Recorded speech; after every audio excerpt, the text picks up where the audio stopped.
Assalamualaikum warahmatullahi wabarakatuh. Saya Rihla Mukodasa dari kelas 2B Keperawatan Universitas Muhammadiyah Lamongan.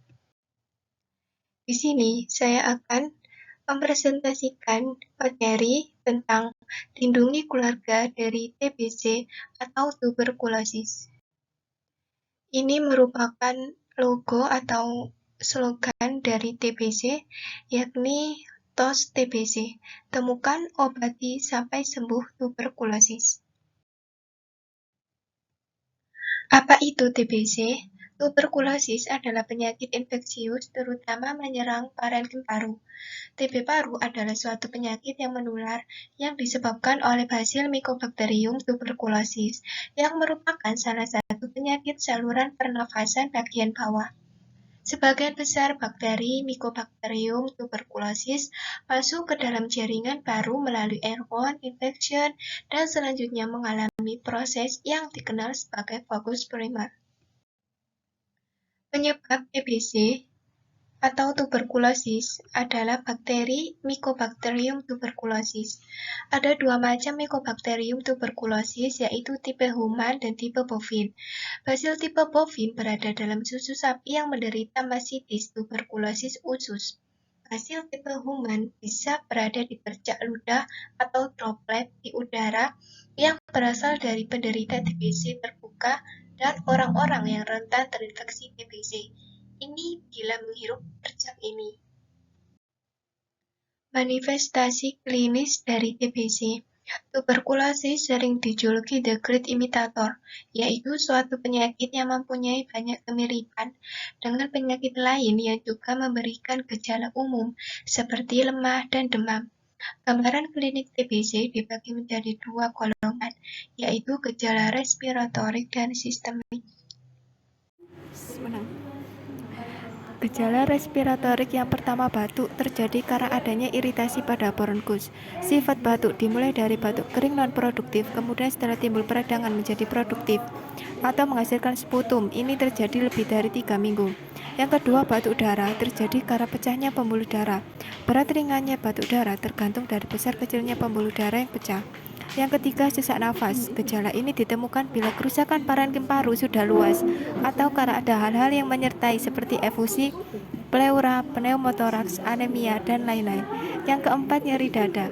Pada tuberkulosis termasuk nyeri pleurik yang ringan. Gejala ini timbul apabila sistem persyarafan di pleura yang terkena. Gejala sistemik yang pertama, demam, merupakan gejala yang sering dijumpai, biasanya timbul pada sore dan malam hari, mirip demam influenza. Hilang timbul dan makin lama makin panjang serangannya, sedang masa bebas serangan makin pendek.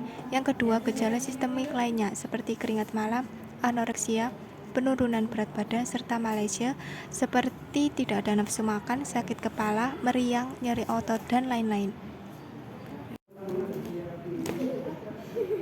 Pencegahan. Upaya pencegahan primer dilakukan untuk menjaga daya tahan tubuh seseorang agar tetap baik, seperti memperbaiki standar hidup, mengonsumsi makanan dengan gizi seimbang, rutin olahraga di tempat yang memiliki udara bersih, dan meningkatkan imun tubuh dengan vaksinasi BCG. Sementara upaya pencegahan sekunder dilakukan untuk mencegah infeksi TBC dengan uji tuberkulin, melaksanakan foto rongsen bagi seseorang yang memiliki hasil tes tuberkulin positif, dan melaksanakan pengecekan dahak untuk seseorang yang memiliki gejala klinis TBC paru. Selain kedua upaya tersebut, upaya pencegahan tersier juga dilakukan apabila tubuh sudah terinfeksi oleh bakteri TBC yang berfungsi untuk menyembuhkan pasien, mencegah kecacatan, kekambuhan, serta kematian, memutus rantai penularan, dan mencegah resistensi kuman. Pada Directly Observed Treatment Source (DOTS), pencegahan tersier dapat dilaksanakan melalui pengobatan pasien TBC dengan OAT. Pengobatan.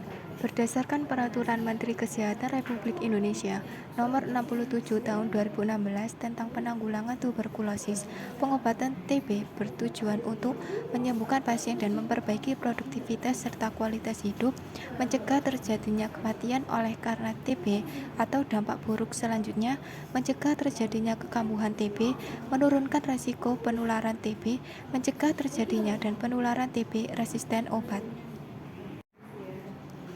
Pengobatan TB harus selalu meliputi pengobatan tahap awal dan tahap lanjutan dengan maksud tahap awal pengobatan diberikan setiap hari.